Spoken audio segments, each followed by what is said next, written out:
அங்கே எங்களுடைய மூதாதை எங்கள் பாட்டனார் வாவுசி பாதை, அங்கே அறிவு மூதாட்டி எங்கள் அப்பத்தா அவை பாதை, அங்கே கம்பர் பாதை, அங்கே புரட்சி பாவலன் பாரதாசன் பாதை, அங்கே அது தெரியல ஏதோ ஒரு பாதை, நல்ல பாதையாத்தான். இங்கே நடுவில் ஒரு நாச பாதை, தேவலங்கப்ப பாதை. அந்த பாதையில் இருந்து இந்த பாதைக்கு திருப்பூர்தான் இந்த ஊரில் பெரிய பெரிய சேவை.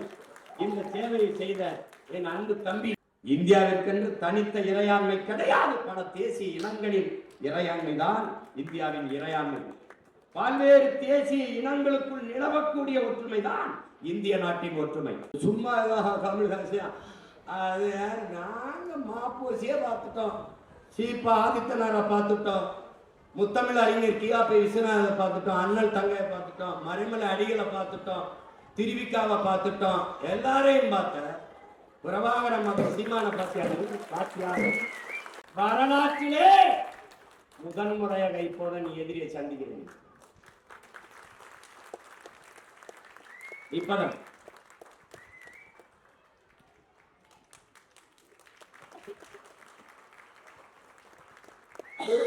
ஒழித்திருக்க வேண்டிய அரசியல் இந்திய திராவிட அரசு. சிறந்த ஒரு எழுத்தாற்றல் மிக்கது. நம்ம இனத்தில் எல்லோருக்கும் எழுதி அதை ஆவணப்படுத்துகிற ஆற்றல் அமைவதில்லை. அப்ப ஆங்காங்கே சில ஆற்றல் அவ்வப்போது தோன்றும். அதில் அரிதாக தோன்றிய ஒரு ஆற்றலாளன் என்னுடைய அன்பு இளவல் பாலமொழி வர்மன் அவர்கள் தன்னுடைய ஆற்றலை தன் இன விடுதலைக்கான ஒரு கருவியாக பயன்படுத்துகிற அவனுடைய ஈடுபாடு என்னை வியக்க வைக்கும். அதற்காக நான் அவனை எவ்வளவு பாராட்டினாலும் தகும். இப்படி ஒரு வேலையை செய்ய வேண்டும் என்று இந்த இனக்கூட்டத்தில் ஒருவன் எண்ணினான், அதை செய்து சாதித்தான் என்பது பெருமை. அதற்கு உள்ளன்போடு என் தம்பி பாலமொழி வர்மனை நான் பாராட்டுகிறேன். இந்த இடத்திலே அறிவார்ந்த பெருமக்களே, இந்த செயல் பணத்திற்காக அல்ல, தான் பிறந்த பெருமைமிக்க தமிழர் என்கிற இனத்திற்காக, அதன் மானத்திற்காக, அதன் எதிர்கால தலைமுறை பிள்ளைகளின் நல்வாழ்விற்காக என்பதை நீங்கள் உணர வேண்டும். இங்கே தமிழ் தேசியம் எங்க ஊர்ல சொல்லுவாங்க, தாலி பேச்ச அத்து பேசுப்பா சொல்லுவா. பஞ்சாயத்துல தாலி பேச்சு அத்து பேசுப்பா, என்னவா வெத்தலாவுக்குள்ள செத்தவங்கையில வெத்தலா கொடுத்த மாதிரி சவச்சவன் பேசிட்டு இருக்காங்க. அது மாதிரி ஒரு தாலி பேச்ச அத்து பேசிடுவோம். முதல்ல இந்தியம்னா என்ன, திராவிடம்னா என்ன, தமிழ் தேசியம்னா என்ன, அது இந்தியம்னா என்ன. அதற்கு இந்த புத்தகத்தை படிக்கும்போது தொடக்க கட்டுரையிலே எங்களுடைய ஆசான், எங்களுடைய முன்னவர் அண்ணன் தமிழரசன் அவர்கள் தெளிவாக விளக்கினார். இன்றைக்கு இந்த நிலத்தில் தமிழ் தேசியம் என்பது ஒரு வேற்றுக்கரடை சொல் போலவும், தீண்டத்தடாத ஒரு வார்த்தை போலவும், தமிழர் என்று பேசுவதெல்லாம் பாசிசம், சாவரிசம், செப்பரேட்டிசம், நகர்ப்புற நக்சல், இது எல்லாம். ஆனால் இவையெல்லாம் கொஞ்சம் கொஞ்சமாக அமைதிப்படுத்தப்பட்டு வருகிறது. 2026க்கு பிறகு ஒரு வாயிலும் வாயை திறக்க முடியாது. யாரும்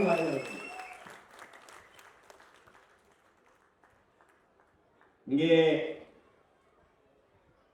எங்கள் உயிர் தலைவன் இன விடுதலைக்காக ஆயுதம் ஏந்திய புரட்சியை முன்னெடுத்த போது அந்த புரட்சிக்கான அவசியத்தை இந்த நிலத்திலே தெருவாக கொண்டு போய் சேர்த்தவன் எங்கள் அண்ணன் தமிழரசன் அவர்கள். இன்றைக்கு அவன் இந்த அரசியல், இந்த இனத்தின் உரிமை விடுதலைக்கான தேவை என்ன என்று எழுதி இந்த கட்டுரையை அவன் தம்பிகளும் பிரபாகரன் பிள்ளைகளும் தெருவாக கொண்டு போய் சேர்க்கிற பணியை செய்து கொண்டு அறிவார்ந்த பெருமக்களே, கற்றறிந்த சான்றோர்களே,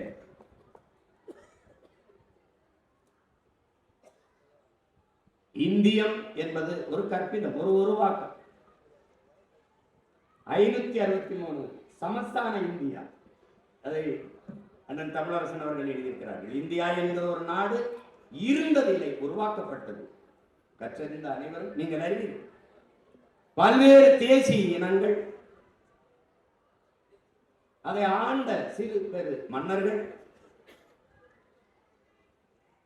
வணிகம் செய்ய வந்த வெள்ளையர்கள் இந்த நிலப்பரப்பை அடிமைப்படுத்தி நிர்வாக வசதிக்காக ஒரே நாடாக கட்டி அதற்கு இந்தியா என்று பெயர் வைத்தார். நம்முடைய போற்றுதற்குரிய பெருந்தகை கண்கோ அப்துல் ரஹ்மான் அவர்கள் கூட வெள்ளைக்காரன் பெத்து போட்டு பெயர் வைத்தான், அதற்கு இவர்கள் அப்பன் முறை வைத்து கொண்டாடி கொண்டிருக்கிறார்கள் என்று. இது ஒரே வண்ணத்தில் ஒரே துணியில் தைத்த சட்டை அல்ல. நான் போட்டிருப்பது போல சொல்வார்கள், மஞ்சள்ல ஒரு துணி, பச்சையில கொஞ்சம், சிவப்புல கொஞ்சம், ஊதால கொஞ்சம், கருப்புல கொஞ்சம், அப்படி கொஞ்சம் கொஞ்சமா ஒட்டு போட்ட துணியில் தைச்ச சட்டை தான் இந்த நாடு. இந்தியா ஒரு தேசம் அல்ல, நாடு, பல தேசங்களின் ஐக்கியம் ஒன்று. அது யுனைடெட் ஸ்டேட் ஆஃப் அமெரிக்கா, அது யுனைடெட் கிங்டம், அது ஐரோப்பிய யூனியன், அதுபோல இது யுனைடெட் ஸ்டேட் ஆஃப் இந்தியா. இது மாநிலங்கள் அவைதான். இது ரேடியோவே ஆல் இந்திய ரேடியோ தான். இந்திய ரேடியோலாம் கிடையாதுங்க. அதை எவர் இங்கே நாடற்றவரோ, எவருக்கு இங்கே மொழிவழிய தேசிய நிலங்கள் இனங்கள் இல்லையோ அவர்கள் இந்த நாட்டை தனதாக்கி கொள்ள துடிக்கிறார்கள். அதுதான் இந்த கட்டமைப்பு. நம்முடைய முன்னவர் தமிழரசன் அவர்கள் சொல்வது போல முதலாளித்துவ ஏகாதிபத்திய நாடுகளின் எல்லை விரிவாக்கத்திற்கும் வள சுரண்டலுக்குமாக இந்த தரகு தலைவர்கள் வேலை செய்கிறார்கள். அதில் பல்வேறு தேசிய இனங்கள் இந்த நிலத்திற்குள் சிறை கூடாரத்திற்குள் சிக்கிக் கொண்டது. அதான் யதார்த்த உண்மைதான். இந்தியாவிற்கென்று தனித்த இறையாண்மை கிடையாது. பல தேசிய இனங்களின் இறையாண்மை தான் இந்தியாவின் இறையாண்மை. பல்வேறு தேசிய இனங்களுக்குள் நிலவக்கூடிய ஒற்றுமை தான் இந்திய நாட்டின் ஒற்றுமை. இந்தியாவிற்கென்று ஒரு கலாச்சாரமோ வாழ்க்கை முறையோ பண்போட கிடையாது, பண்பாடு கிடையாது.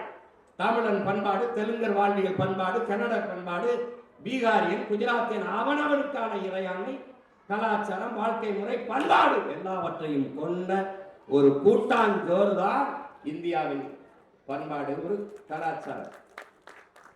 உடனே இந்திய பண்பாடு, இந்திய கலாச்சாரம், எந்த பாடையும் பாடு, அங்கிட்டு போய் பாடு, இதான் நம்முடைய கோட்பாடு. இந்தியம் எப்படி ஒரு கற்பித்தமோ இந்த நாட்டை உருவாக்கியவன் அந்நியன், வெள்ளைக்காரன். இந்த நாட்டுக்கு பெயர் வைத்தவன் வெள்ளைக்காரன். ஏன் நாம் இன்று போற்றி பின்பற்றுகிற இந்து என்ற மதத்திற்கு பெயர் வைத்தவன் சார் வில்லியம் ஜோன்ஸ் என்கிற வெள்ளைக்காரன். இது எப்படி இந்த நாடு பல தேசங்களின் ஒன்றியமோ அப்படி பல மதங்களின் ஒரு ஐக்கியம் தான் இந்த மதம்.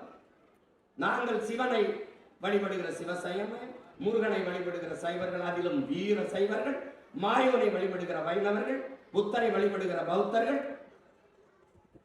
குருநானக்கு வழியை ஏற்றுக்கொண்ட சீக்கியர்கள், இப்படி பல மத வழிபாட்டுகளை கொண்டவர்களை யாவர் பார்சியில் எவன் ஆங்கில இந்தியன் இல்லையோ, எவன் கிறிஸ்தவன் இல்லையோ, எவன் இஸ்லாமியன் இல்லையோ அவனெல்லாம் இந்து என்று சார் வில்லியம் ஜோன்ஸ் போட்ட கையெழுத்திலே சைவன் நானும் இந்து, வைணவன் அவனும் இந்து, சீக்கியர் அவனும் இந்து, பௌத்தவன் அவனும் இந்து, இப்படி அவனும் இந்து. இதுவும் ஒரு கூட்டாஞ்சோறு தான். இந்த கொடுமையிலிருந்து தப்பி வரலாம் என்றார் திராவிடர்கள் வந்தார்கள். இந்திய திருடர்கள் சுமாரான திருடர்கள், அவர்கள் தாலியை மட்டும் அறுப்பார்கள். திராவிட திருடர்கள் கழுத்தையே அறுப்பார்கள்.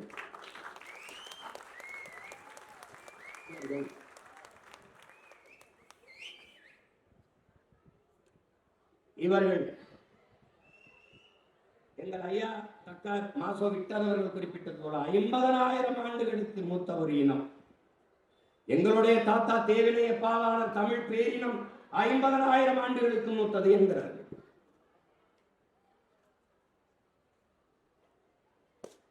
ஆனால் மதம் பரப்பந்த கால்வல் போ ஆதியில் மனிதர்கள் காடுகளில் இருந்து இடம்பெற தொடங்கிய போது அவர்கள் பேசிய மொழியில் இருந்த ஒளி வடிவமும் எழுத்து வடிவமும் இன்னும் தமிழிலே காண கிடக்கிறது என்கிறார். அவர் 80,000 ஆண்டுகளுக்கு மூத்தது என்கிறார். யாருக்கும் தெரியவில்லை. நீங்கள் யார்? நீங்கள் தமிழர்கள். உங்கள் தொன்மம் அறிய வேண்டும். அப்படி என்றால் வாருங்கள், என் பின்னாடி நடந்து வாருங்கள். நீங்கள் உங்கள் இனத்தின் தொன்மத்தை அறிய வேண்டும் என்றால் இன்றும் மலைகளிலே காடுகளிலே பலாயிரக்கணக்கான மூலிகை செடிகள் இருக்கிறது. மூலிகை செடிகள் வளர்ந்திருக்கிறது, இன்னும் இருக்கிறது. இதில் எந்த செடியை தின்றால் என்ன நோய் குணமாகும், இதில் எதை சமைத்து சாப்பிட்டால் நோய் குணமாகும், நல்லது எது சுவையாக இருக்கும் என்று கண்டறியுங்கள், தேடி கண்டுபிடியுங்கள். உன் இனத்தின் தொன்மத்தை நீ அறிவாய். எப்படி? இந்த கீரை பொன்னாங்கல் இதை சாப்பிட்டால் கண் பார்வைக்கு நல்லது, இது வல்லாரை இதை சாப்பிட்டால் நல்லது, இது தண்டங்கீரை இதற்கு நல்லது, அகத்திக்கீரை இதை சாப்பிட்டால் அகத்திற்கு நல்லது, இது சீரகம் இதை சேர்த்துக் கொண்டால் அகம் சீராகும். இப்படியெல்லாம் கண்டுணர்ந்தவன் எவனும் அவன் உன் இனத்து முன்னோன். அதற்கு அவன் எத்தனை ஆயிரம் ஆண்டுகள் பயணம் செய்திருப்பான். இந்த முருங்கைக்கீரையை இதோடு போட்டு சமைக்க வேண்டும், அகத்திக்கீரையை இதோடு போட்டு சமைக்க வேண்டும், வல்லாரை இப்படி சமைக்க வேண்டும் என்றெல்லாம் கண்டுணர்ந்தவன் இல்ல. ஆனால் இன்னும் எத்தனையோ ஆயிரக்கணக்கான மூலிகைகள் மலைக்காடுகளில் பயணியுங்கள், தேடி அறியுங்கள்.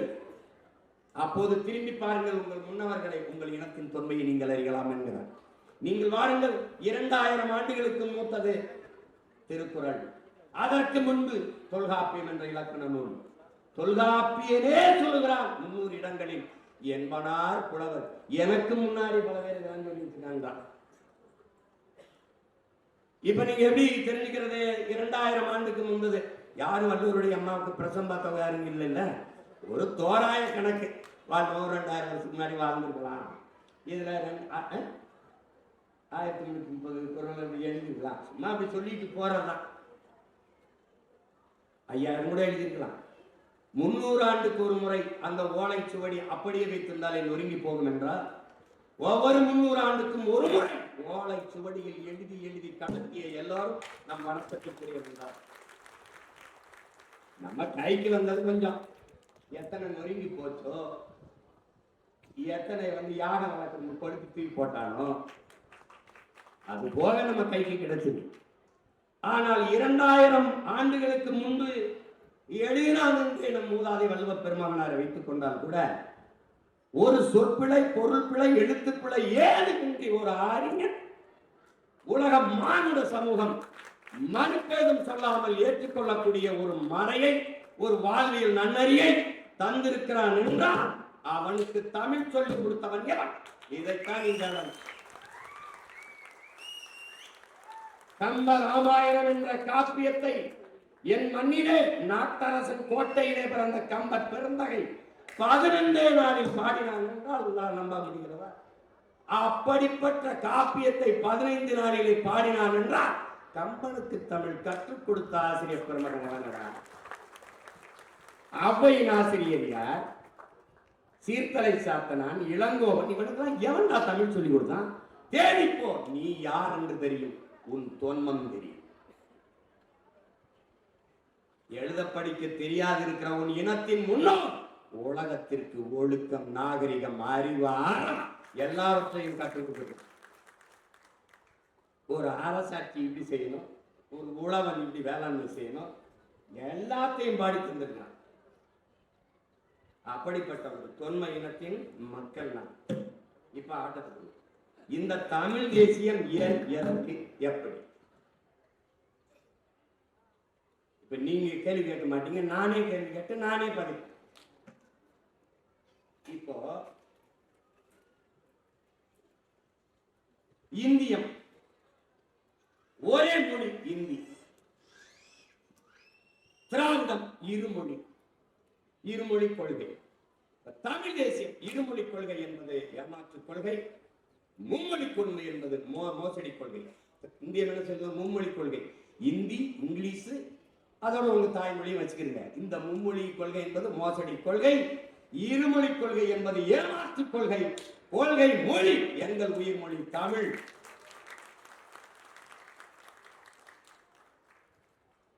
தமிழ் எனக்கு உயிர், தமிழ் எனக்கு தாய்மொழி, என் பண்பாட்டு மொழி, என் பயன்பாட்டு மொழி, என் பயிற்று மொழி, என் வழிபாட்டு மொழி, என் வழக்காட்டு மொழி, எல்லாமே எனக்கு தமிழ். ஆங்கிலம் வெறும் பயன்பாட்டு மொழி, அவ்வளவுதான். இந்தி அவர்கள் திணிப்பார்கள். இந்திய தேசியம் அதை தடுப்பது போல் நடிப்பார்கள் திராவிட திருவாளர்கள். இந்திக்கு இங்கே ஆதிக்கமா? எல்லோரும் வாருங்கள் நாட்டினரே, செந்தமிழுக்கு ஒரு தீங்கு வந்தவிட்டும் இந்த தேகம் இருந்து ஒரு லாபம் உண்டோ? புரட்சி பாவலன் விட்ட அறைகுகளுக்கு எழுந்து தீந்தமிழுக்காக இந்த உடமை தின்ன கொடுப்பார்கள் தமிழ் தேயர்கள்.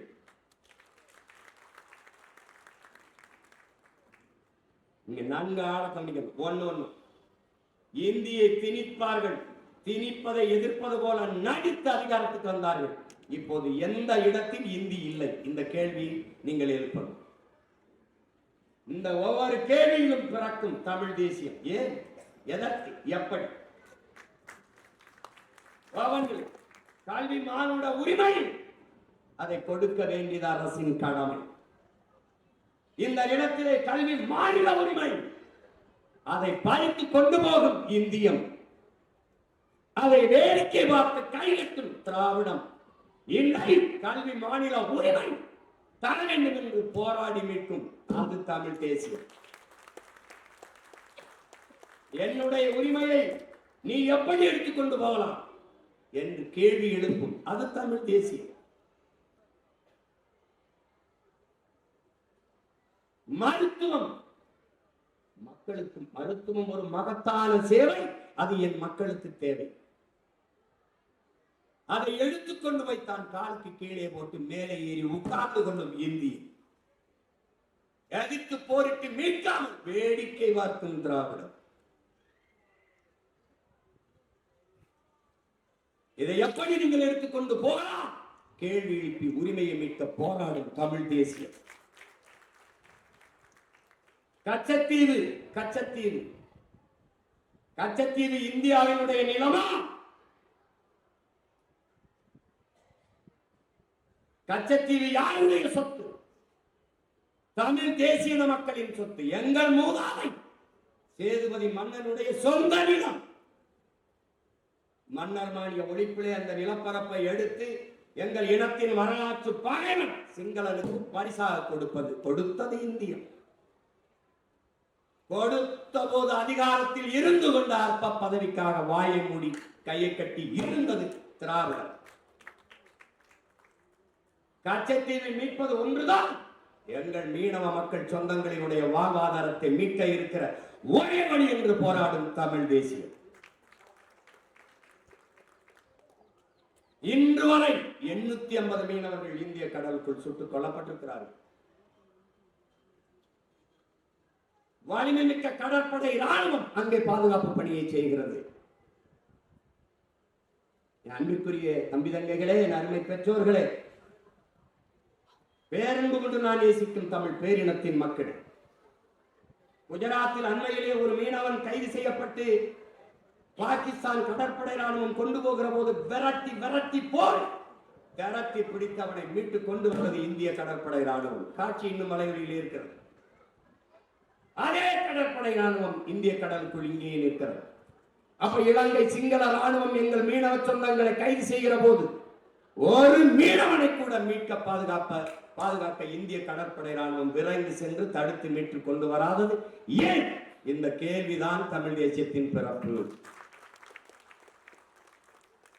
உன் சொந்த நாட்டு மீனவ மக்களை, உன் சொந்த நாட்டு குடிகளை, உனக்கு வாக்கு செலுத்தி வரி செலுத்தி இந்த நாட்டின் சட்டதிட்டம் இறையாண்மைக்கு கட்டுப்பட்டு வாழ்கிற ஒரு இனத்தின் மக்களை சிங்கள ராணுவம் பக்கத்தில் ஒரு சிறிய நாட்டு ராணுவம் சுட்டுக் கொள்கிற போது பாதுகாப்பு பணியை செய்கிறேன் என்ற பெயரில் நிற்கிற உன் நாட்டு கடற்படை ராணுவம் தடுத்து காப்பாற்றாதது ஏன்? இந்த கேள்வியில் பிறக்கிறது பெருமக்களே தமிழ் தேசிய அரசு.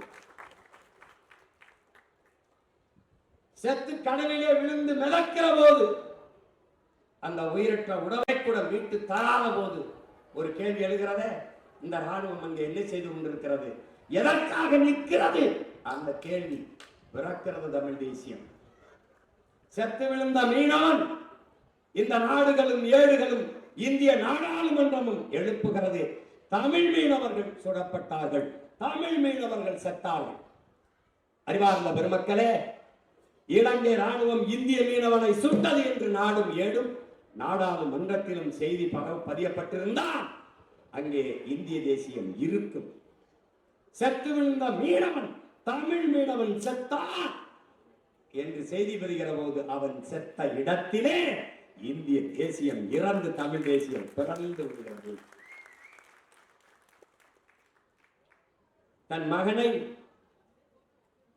தன் கணவனை பாய் கொடுத்த எங்கள் தாய்கள், எங்கள் தங்கைகள், எங்கள் அக்காமார்களின் கண்ணீர் துளிகளில் கரைகிறது உங்கள் இந்தியம் திராவிடம், அதில் குளிக்கிறது தமிழ் தேசிய அரசியல். அறிவார்ந்த பெருமக்கள், காவிரியில் தண்ணி கேட்கிறோம்,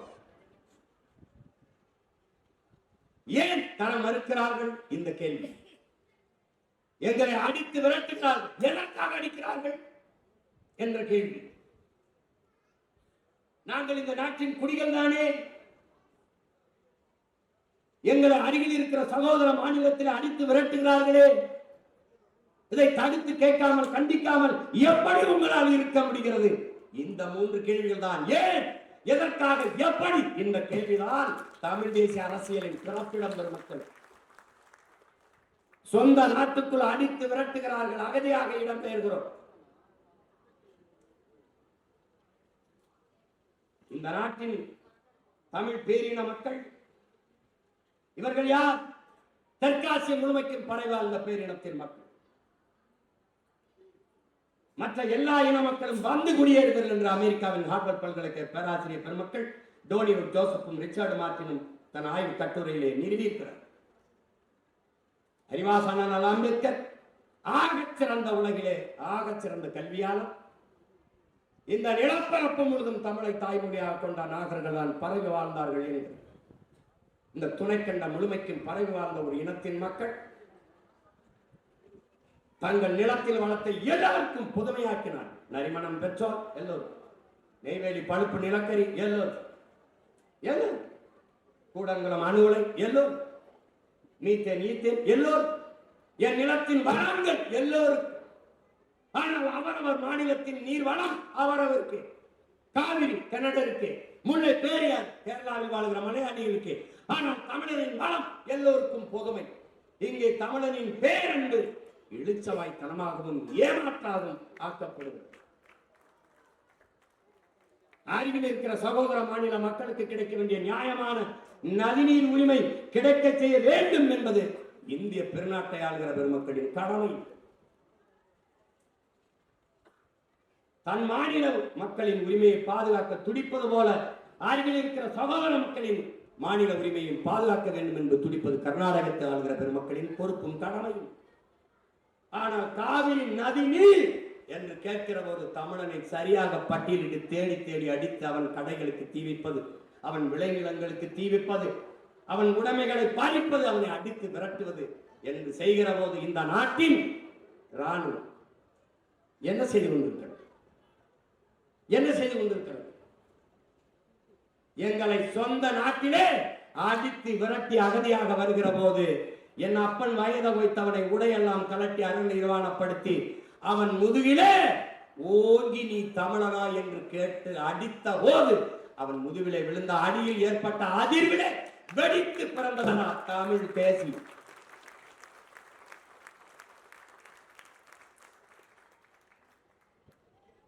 இதேதான் அப்படியே கேரளாவில் முல்லை பெரியார்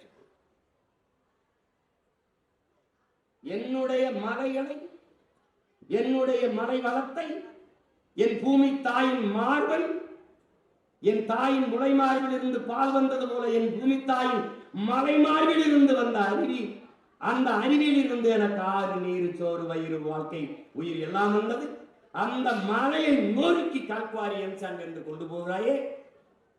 ஆனால் முல்லை பேரியாற்று அணைக்கு கீழே இருக்கிற அந்த துணை அணை, சிற்றணை, பேரி அணையிலே இருக்கிற மரங்களை வெட்டி தூர்வாரி நீரை சேமித்துக் கொள்ள அனுமதியை தர மறுக்கிற கேரளா. மரங்களை வெட்டினால் நட்டு வளர்த்து விட முடியும், மலையை வெட்டினால் எப்படி வளர்க்க முடியும்? அந்த மலையை வெட்டி கொண்டு போக அனுமதிக்கிறது திராவிடம்.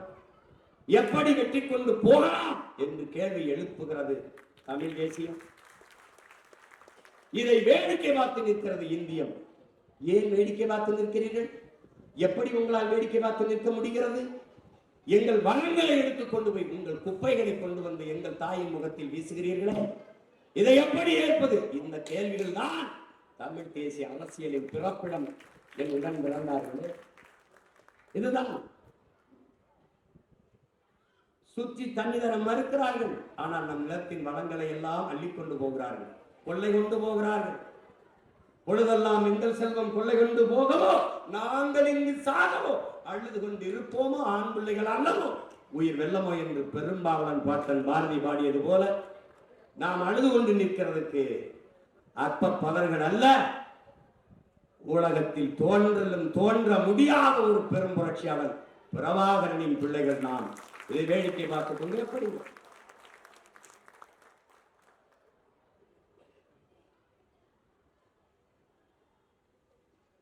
இதேதான் நீத்தேன் எடுப்பார்கள், என் நிலத்தின் வளத்தை சுரண்டி கொடுப்பார்கள். அதை கேட்பது இந்தியா ஒரு நாட்டின் வளர்ச்சி என்று சொல்லும், திராவிடம் தெரியாது கையெழுத்திட்டேன் என்று சொல்லும். என் நிலத்தின் வளத்தை பாதுகாக்க வேண்டும் என்று போராடுகிறது தமிழ் தேசியம். அறிவார்ந்த பெருமக்களே, சென்னை மீனம்பாக்கம் விண்ணூர்தி நிலையத்தில் 1800 ஏக்கர் நிலப்பரப்பில் கட்டப்பட்டிருக்கிற அந்த மீனம்பாக்கம் விண்ணூர்தி நிலையத்திலே பறக்க விமானம் இல்லாத போது, வானூர்தி இல்லாத போது, புதிதாக இதற்கு 5000 ஏக்கரில் விண்ணூர்தி நிலையம். இதை திணிப்பது இந்தியம், அதை நிறைவேற்ற துடிப்பது திராவிடம். ஏர்பூட்டி உழவ வேண்டிய இடத்தில் எதற்காக ஏர்போர்ட் என்று கேள்வி எழுப்புவது தமிழ் தேசியம்.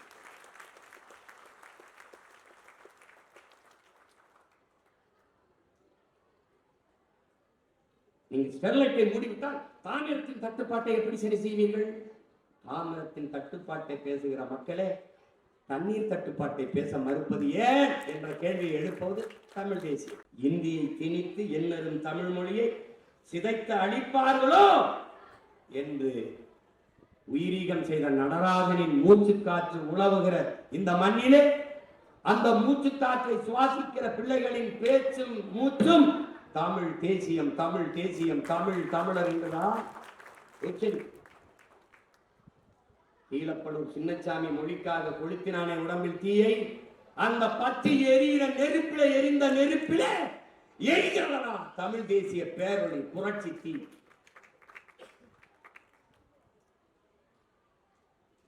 சும்மா தமிழ் தேசியம் அது நாங்க மாப்போசியே பார்த்துட்டோம், சீப்பா ஆதித்தனாரை பார்த்துட்டோம், முத்தமிழ் அறிஞர் கியாபி விஸ்வநாதரை பார்த்துட்டோம், அண்ணல் தங்கையை பார்த்துட்டோம், மறைமலை அடிகளை பார்த்துட்டோம், திருவிக்காவை பார்த்துட்டோம், எல்லாரையும் பார்த்த பிரபாகர மகன் சீமான பாத்தியா, அவன் தம்பி பிள்ளைகள் எல்லாம் பார்த்தேன், அவங்களெல்லாம் பார்த்தேன்.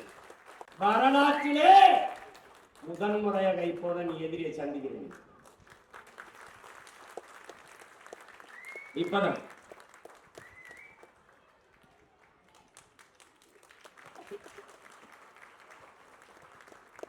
எங்க அம்மா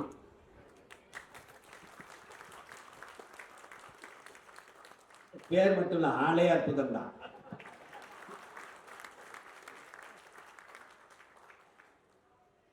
இந்த நிலத்தில் இருக்க வேண்டிய அரசியல் என்பதே தமிழ் தேசிய அரசியல் தான். ஒழித்திருக்க வேண்டிய அரசியல் இந்திய திராவிட அரசியல். ஒரே ஒண்ணுதான், இந்திய அரசியல் கோட்பாட்டாளர்கள் எதற்காக உனக்கு இந்த நிலத்தில் இந்திய அரசு? உன் மொழிக்காக நிற்பார்களா? இல்லை. உன் கலை இலக்கிய பண்பாடு வழிபாட்டு மீட்சிக்காக நிற்பார்களா? இல்லை. உன் நிலம் பலம் அதை பாதுகாக்க நிற்பார்களா? இல்லை. உன் நிலத்தின் உரிமை காவிரி, அதில் இந்திய கட்சியாளர்களின் கருத்து நிலைப்பாடு. கச்சத்தீவு மீட்பு, அதில் இந்திய கட்சியாளர்கள் ஆட்சியாளர்களின் கருத்து நிலைப்பாடு. கொடுத்ததுதான், திருப்பி எடுக்க வேண்டும் என்கிற பேச்சுக்கே இடமில்லை. திராவிடர்கள் கச்சத்தீவை மீட்க போராடுவோம், கச்சத்தீவை மீட்க போராடுவோம். நாங்கள் வந்த பிறகு தீவிரமாக மீட்க போராடுவோம். இப்பதான் தீவிரப்படுத்தி. இதை எப்படி தமிழ் தேசியம் என்ன செய்யும்? இந்தியம் எடுத்து கொடுக்கும், திராவிடம் தடுக்காத வேடிக்கை பார்க்கும். தமிழ் தேசியம் கச்சத்தீவை திருப்பி எடு ஒரு கோட்பாடு வைத்திருக்கிறது. கொடுத்ததுதான், திருப்பி எடுக்க வேண்டும் என்கிற பேச்சுக்கே இடமில்லை. இது இந்தியம். திராவிடம் தீவிரமாக போராடும். ஒவ்வொரு தேர்தல் அறிக்கையிலையும் கச்சத்தீவை மீட்க போராடும் என்று இருந்தது. அருமை பெருமக்களே, 21 சட்டசபை தேர்தலில் கச்சத்தீவை மீட்க போராடும் என்ற வார்த்தை இல்லை. ஏன்? அது என்ன காரணம்? இது எத்தனை நாளைக்கு அதை சொல்றது? அதை கேவலப்படுத்துறாங்கடா, அதை விட்டுங்கடா. அந்த வார்த்தை மீட்க போராடும் என்ற சொல்லும் இல்லை. இப்ப தமிழ் தேசம் என்ன செய்யும்? கச்சத்தீவை திருப்பி ஏது கொடுத்ததுதான் திருப்பி எடுக்க வேண்டும் என்கிற பேச்சுக்கே இடமில்லை. இல்லை என்றால் என்னை தனியாக பிரித்து பார்த்தீர்களா? நாங்கள் அப்பவே சொன்னோம், இவர்கள் தனிநாடு கேட்பார்கள், பிரிவினைவாதிகள், தீவிரவாதிகள், செப்பரேட்டிஸ்டுகள், சாவலிஸ்டுகள். அதுவரை காதுல பஞ்சு வச்சிருப்போம். மெதுவா எடுத்து கீழே வச்சுட்டு பிளீஸ் சிட். எப்படி? கச்சத்தீவை கொடுத்ததான். நாங்க பிரிவினைவாதிகள். என் தாய் நிலத்தின் ஒரு பகுதியை எடுத்து என் இனத்தின் வரலாற்று பகைகளுக்கு கொடுத்த நீ தேசியவாதி, எடுத்து என் நாட்டோடு இணை என்று சொல்கிற நான் பிரிவினைவாதியாடா? செத்து விழுபவன் குஜராத்தி, செத்து விழுபவன் மராட்டியன், செத்து விழுபவன் கன்னடன், பீகாரி, ராஜஸ்தானி என்று இருந்தால் நீ இந்த வார்த்தையை பதிவு செய்வாயா? செத்து விழுபவன் தமிழன் சகித்துக் கொள்கிறார். ஆந்திர காட்டுக்களை 20 பேரை சுட்டு போட்டார் சந்திரபாபு நாயுடு. அன்றைக்கு ஆட்சியில் அதிகாரத்தில் இருந்தவர்கள் திராவிடர்கள், அன்னைக்கு ஆண்டு கொண்டிருந்த இந்தியர்கள். அந்த கொடுஞ்செயலுக்கு ஒரு வருத்தம், ஒரு கண்டனம், ஒரு துயர செய்தி பதிவில்லை. சம்மரக்கட்டையை வெட்ட வந்தார்கள் குற்றச்சாட்டு. தமிழர்கள் திருடர்கள் வலி. வயிற்று பசிக்காக வறுமையை போக்க வெட்ட வந்தார். சரி, அதற்கு சிறைதானே விடுத்தன. எதற்கு சுட்டுக் கொண்டாய்? எதற்கு கொன்றாய்? வெட்ட வந்த கூலியை சுட்டுக் கொண்டாய். வெட்டி ஏற்றி சம்பாதிக்கிற முதலாளி எங்கிருந்தார்? அவனை ஏன் கைது செய்யல? இதாண்டா தமிழ் தேசத்தின் பிறப்பு. ஏன் கைது செய்யல? ஊழியர் கும்பிட்டார், அவனை ஏன் கைது செய்யல? வீரப்பன் என்ன செய்தான்? சந்தனக்காட்டை வெட்டி வித்தான், யானைகளை கொண்டு தந்தத்தை எல்லாம் வித்தான். சரி, வித்தவன் காட்டுக்குள் இருந்தான், வாங்கியவன் எங்கிருந்தான்? இந்த கேள்விதான் தமிழ் தேசிய அரசியலின் பிறப்பு. அன்பு தம்பி தங்கைகளே, வித்தவன் எங்கிருந்தான்? காட்டுக்குள். வாங்கி வித்தவன் எங்கிருந்தான்? எங்கிருந்தான்? வித்தவனையை விரட்டி ஆயிரக்கணக்கான கோடிகளை கொட்டி கைது செய்ய துடித்த பெருமக்களே, வாங்கியவனை தேடி ஒருவனை கூட கைது செய்யவில்லையே. எதற்காக கைது செய்யவில்லை? இந்த கேள்வியை எழுப்பாமல் எப்படி உங்களால் அமைதியாக இருக்க முடிந்தது? இதுதான் இந்த தமிழ் தேசியத்தின் பிறப்பிடம் பெருமக்கள். இதுதான் இந்த புத்தகத்தில் இவ்வளவுதான் என்று இருக்குதல்ல. எவ்வளவு நேரம் வேண்டுமானாலும் பேசிக்கொண்டே இருக்கலாம். அவ்வளவு கருத்து பொதிந்த செறிந்த கட்டுரையை தாங்கி இருக்கிற ஒரு ஏடு இந்த நூல். அறிவார்ந்த பெருமக்களே, சொல்லிக்கொண்டே போகலாம், 1 2 அல்ல. தமிழ் தேசியம் என்பது இங்கே நினைக்கிறார்கள், இங்கே பேசுகிறவர்கள் சீமான் முன்னெடுக்கிறான் இல்லை. பல 100 ஆண்டுகளாக இருந்த முன்னவர்கள். நீங்கள் நிமிர்ந்து பார்க்கிற, அண்ணாந்து பார்க்கிற மரங்கள் எல்லாம், உயர்ந்து நிற்கிற மரங்கள் எல்லாம் ஒரு நாள் கீழே விதையாக விழுந்த ஒரு விதையின் வளர்ச்சி தான் என்பதை அறிவார்ந்த பெருமக்கள். அப்படி என் முன்னவர்களின் எச்சமும் மிச்சமும் தான் இந்த சீமானும் அவன் தம்பி தங்கைகள். பிரபாகரன் என்றால் ஒற்றை உருவம் முன்னாடி நிற்கிறார், அவருக்கு பின்னாடி 50,000 மாவீரர்கள் இன விடுதலைக்காக களத்தில் இன்னுயிரை இந்த ஈக மாணவர்கள். அப்படிதான் ஒன்னு ஆயுத பூஜைக்கு அரசு விடுமுறை, சரஸ்வதி பூஜைக்கு அரசு விடுமுறை, விநாயகர் சதுர்த்திக்கு அரசு விடுமுறை, குருநானக் பிறந்ததுக்கு அரசு விடுமுறை, மகாவீர் ஜெயந்திக்கு அரசு விடுமுறை. உன்னுடைய என்னுடைய இறை தமிழின முன்னோர் முருகனுடைய தைப்பூசத்துக்கு பொது விடுமுறை இருந்ததா? மனச்சான்றோட சொல்ல. இல்லை. ஏன் இல்லை? இந்த கேள்வி எவரிடத்திலும் இல்லை. அங்கதான் நான் தமிழ் தேசியம் பெறும். எதற்காக இல்லை? இதை ஏன் கேட்டு பெறாமல் எப்படி இவர்களால் இருக்க முடிந்தது? இந்த 3 கேள்வி. இங்குதான் பிரபாகரன் மகன் எங்கள் முன்னவர்களின் பிள்ளை சீமான் வருகிறான். அன்றைக்கு ஆட்சி அதிகாரத்தில் இருந்த ஐயா எடப்பாடி பழனிசாமி இடத்திலே போய், ஐயா தமிழ் இந்த பாருங்க தைப்பூசத்திற்கு நம் மூதாதை முருக பெருமகனுக்கு பொது விடுமுறை வேணும். அவர் கேட்ட ஒரு கேள்வி, தம்பி உண்மையிலே தைப்பூசத்துக்கு பொது விடுமுறை இல்லையா தம்பி? உண்மையிலே இல்லைங்கய்யா. அப்புறமா அவர் குறிச்சுக்கிட்டாரு, நம்ம விட்டுருவோம், நான் முருக பக்தன், என் தோட்டத்திலே முருகன் கோயில் கும்புறேன், என் பேரே பழனிசாமி தானே, நம்ம விட்டுருவோம் என்று இத்தனை ஆண்டுகள் ஆட்சி செய்த இந்தியம் திராவிடம் தமிழ் இறைவனுக்கு ஒரு விடுமுறை பெற்று தர முடியவில்லை. பெற்று போராடி பெற்று வாங்கி கேட்டு பெற்றவன் சீமான். கொடுத்தவர் பெருந்தமிழர் ஐயா எடப்பாடி பழனிசாமி. எவன் மறுக்க முடியும்? இப்ப தெரியுதா தமிழ் தேசியத்தின் அவசியம்? தெரியுதா? இன்னைக்கு உன்னிலிருந்து பிரிந்து போன கன்னடர் தெலுங்கு, கன்னடமும் கடிதெலுங்கும் கவி மலையாளமும் துளுவும் உதிரத்தில் உதிர்த்ததுவே எல்லாருக்கும் புத்தாண்டு எதுவும் தெரியுங்களா? உனக்கு எதுவும் தெரியும்? எங்க ஐயா சொல்றாரு, இந்திய மொழிகளின் தாய் உலக மொழிகளின் மூலம். அதையும் தாண்டி ஆங்கிலத்தின் தாயே தமிழ் தான். மொழியில் ஆய்வறிஞர் எங்க அப்பா அருளியார் 500க்கும் மேற்பட்ட சொல்லை என் அன்னை தமிழ் ஆங்கிலத்திற்கு தட்டுல பிச்சையா போட்டு எடுத்துக்க.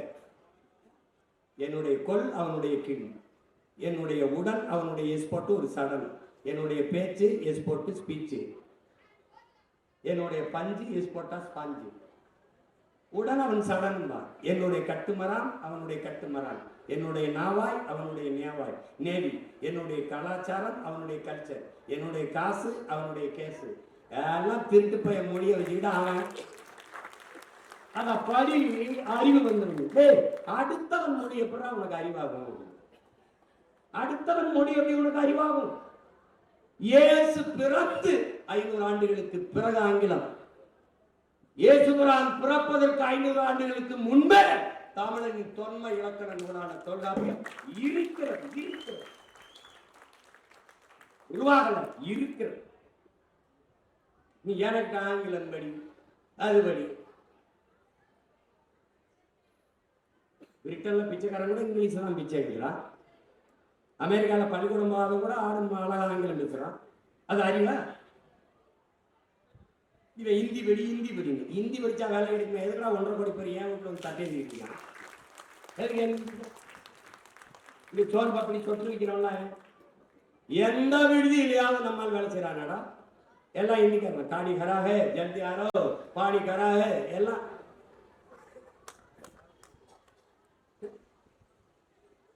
இந்தியன் திராவிடம் தமிழர்களை ஆள வேண்டும் என்று துடிக்கும். தமிழ் தேசியம் எல்லா மொழிவழி தேசிய நன்களையும் போல உரிமை பெற்று தமிழ் பேரின மக்கள் பெருமையோடு வாழ வேண்டும் என்று துடிக்கும். நான் இந்தியத்திற்கும் திராவிடத்திற்கும் தமிழ் தேசியத்திற்கும் வேறுபாடு. உனக்கு புத்தாண்டு தெரியும், ஆனால் கன்னடர்களுடைய புத்தாண்டுக்கு தமிழ்நாட்டிலே விடுமுறை. தெலுங்கு ஆந்திர வருட பிறப்பிற்கு தமிழ்நாட்டிலே விடுமுறை, ஓணத்திற்கு தமிழ்நாட்டிலே விடுமுறை. ஆனா உன்னுடைய புத்தாண்டிற்கு இதில் எந்த மாநிலத்தில் விடுமுறை?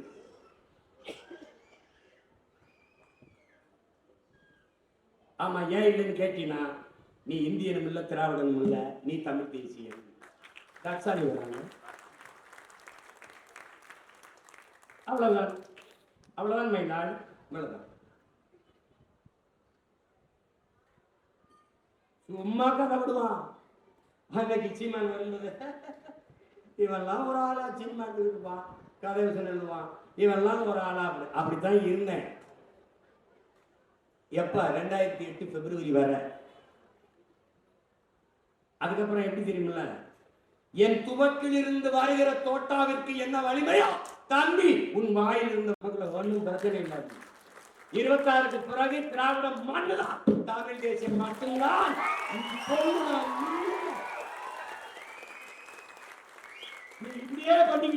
இப்படியே பண்ணிக்கிட்டு அண்ணா பல்கலைக்கழகத்துல ஒரு தங்கச்சி நீ பாலிய தொந்தரவு பண்ணிடுவா, நாங்க போராட வந்தா பிடிச்சு உள்ள போட்டுருவேன். அவன் ஆட்டோ சங்கருக்கு அப்பனா இருப்பானுங்கிறது எனக்கு சந்தேகமா இருக்கு. நீ விசாரிக்க மாட்டேங்கிற. நீ யாரிடமிருந்து யாரை காப்பாற்ற போராடுறா பரவாயில்ல இருக்கிற நீ தான் நேர்மையாளனாச்ச. நீதான் விசாரிச்சு நிலைநாட்டு. ஒரு பெண்மகள் தனக்கு ஏற்பட்ட கொடுமையை வாக்கு மூலமாக கொடுத்ததை பகுதி செய்ய வெளியிட்ட ஒரு கொடுங்கோல் ஆட்சி வரலாற்றுல கிடையாது. ஹிட்லர் செய்திருக்க மாட்டான் இந்த ஆட்சியில். என்னை இப்படி சித்திரவதை செஞ்சாங்க. வாக்குமூலத்தை வாங்கி அப்படியே வெளியிட்டு அது டெக்னிக்கல் எரர் அப்படின்னு எப்படி இருக்கு? எப்படி துப்பாக்கி எடுத்து ஒரு படம் போட்டு கொண்டுட்டு விசாரிக்கும் போது சாரிங்க டெக்னிக்கல் எரர் என்ன என்ன மாதிரி ஆட்சி, என்ன அதிகாரம் இது?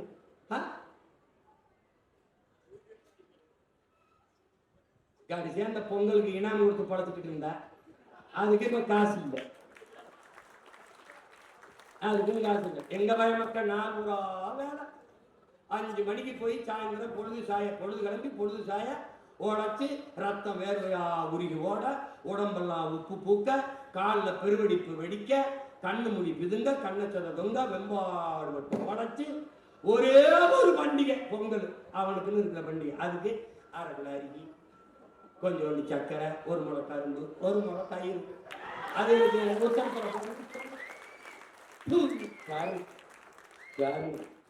ஓடிக்காம அவன் நடந்துட்டான். பேசிக்கலாம் வாங்க, விடுங்க, எதா இருந்தாலும் பேசிக்கலாம்.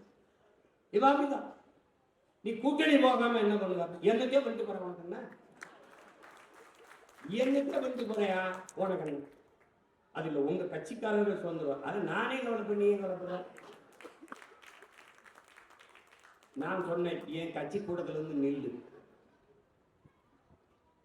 இம்முறையும் நாம் தனித்துத்தான் போட்டியிடுகிறோம் சொல்லும் போது எழுப்புற கையொலியும் ஆர்ப்பாட்டம்.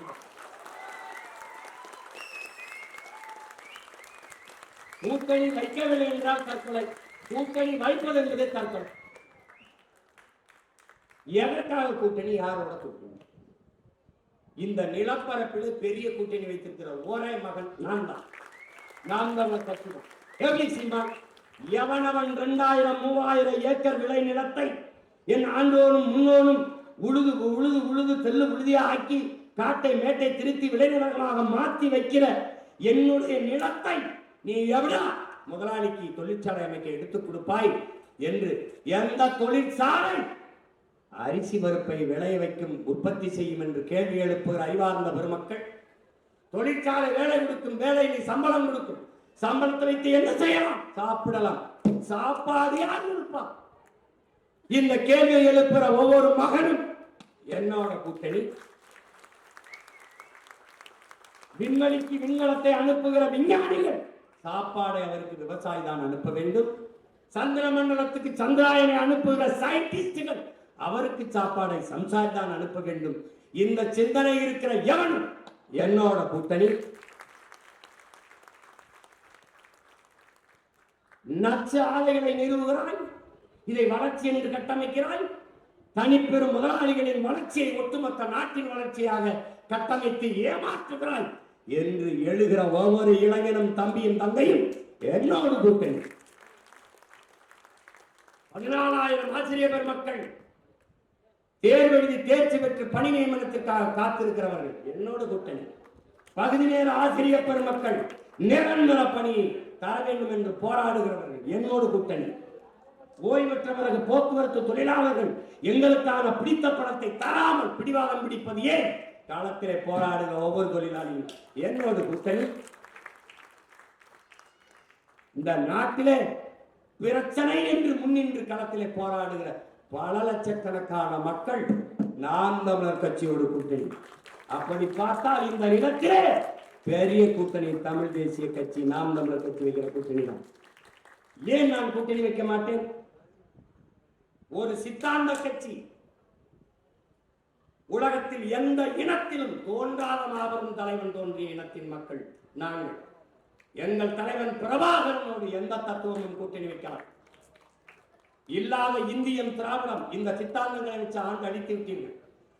அதிலிருந்து எங்களை தற்காத்துக் கொள்ள பேரெழுச்சியாக இருந்து வருகிற தமிழ் தேசிய அரசியல் இது எதனோடு இந்தியம் திராவிட கட்சிகளோடு சரணடையாது. வேண்டுமானால் நீ என்னிடத்திலே சரணடை, யாரோடும் சரணடைய முடியாது. ஓடா புதிதா ஒன்றும் தோற்க போறது. இந்த அரசியலின் தேவை எப்போது உருவானது? ஒரு இனம் என்றைக்கு முழுமையான விடுதலை அடையும், அது என்றைக்கு தனக்கென்று ஒரு நாடு அடைகிறதோ அன்றுதான் முழுமையான விடுதலை அடையும். அந்த விடுதலை அடைவது ஒன்றே தன் இறுதி இலக்கு என்று உயிரை ஆயுதமாக ஏந்தி போராடிய புரட்சி முன்னெடுத்தவன் எங்கள் உயிர் தலைவன் மேதகு பிரபாகரன் அவர்கள். அந்த விடுதலை போராட்டத்திலே பல்லாயிரக்கணக்கான எங்களது மாவீரர்கள் தங்கள் இன்னுயிரை ஈகம் செய்து போராடினார்கள் தாய்லாந்தில் விடுதலைக்காக. அந்த விடுதலை போராட்டத்தை சிதைத்து அழித்தது இந்தியம். அறிவார்ந்த பெருமக்களே, அன்பு சொந்தங்களே, லாங்கூர் சாஸ்திரி சினிமாவோ பண்டாரநாயக்கா கையெழுத்திலே 15 லட்சம் மலைய மக்களை ஒரே இரவில் நாடற்றவர்களாக இறக்கிவிட்டவர்கள் இவர்கள் இந்தியர். பிறகு கச்சத்தீவை எடுத்து இந்திரா காந்தி சினிமாவோ கையெழுத்திலே கச்சத்தீவை தாரை வாத்து கொடுத்தவர் இந்தியவர்கள், வேடிக்கை பார்த்து நின்றவர்கள் திராவிடர். பிறகு ராஜீவ் ஜெயவர்த்தனை ஒப்பந்தம், அந்த ஒப்பந்தத்திலே கையெழுத்திட்டது இந்தியா, வேடிக்கை பார்த்து நின்றது திராவிடர். இந்த 3 கையெழுத்தில் தான் தமிழ் தேசிய மக்களின் தலையெழுத்தை மாறி போலும். அறிவார்ந்த தம்பி தம்பிகள், நாளைய தமிழ் சமூகத்தை மாற்றி படைக்க காத்திருக்கிற இளைய தலைமை புரட்சியாளர்களுக்கு கவனத்தில் கொள்ள வேண்டும். இந்த சூழலிலே தன் இன மீட்சிக்காக ஒரு வீரம் சேர்ந்த விடுதலை போராட்டத்தை முன்னெடுத்த எங்கள் தலைவர், அவரை வீழ்த்தி தமிழ் தேசியத்தின் தேச விடுதலை கனவை சிதைத்தவர்கள் இந்தியர்கள், ஊட நின்று துரோகத்தை செய்தவர்கள் இந்த திராவிட திருவாளர். செத்து விழுந்த எங்கள் மாவீரர்கள் சிந்திய ஒவ்வொரு ரத்த துளியிலும் முளைத்து எழுந்த புரட்சி பயிர்களா தமிழ் தேசிய அரசியல் தம்பிகளும் தங்கைகளும். தமிழ் தேசிய விடுதலை பேரொளியான தமிழரசன் மீது வீசப்பட்ட ஒவ்வொரு கல்லிலும் அவன் காயம்பட்ட இடத்தில் கசிந்த ரத்த துளிகளிலே பிறந்த பிள்ளைகளா நாம் தமிழர் கட்சி பிள்ளைகள் தமிழ் தேசிய அரசியல்.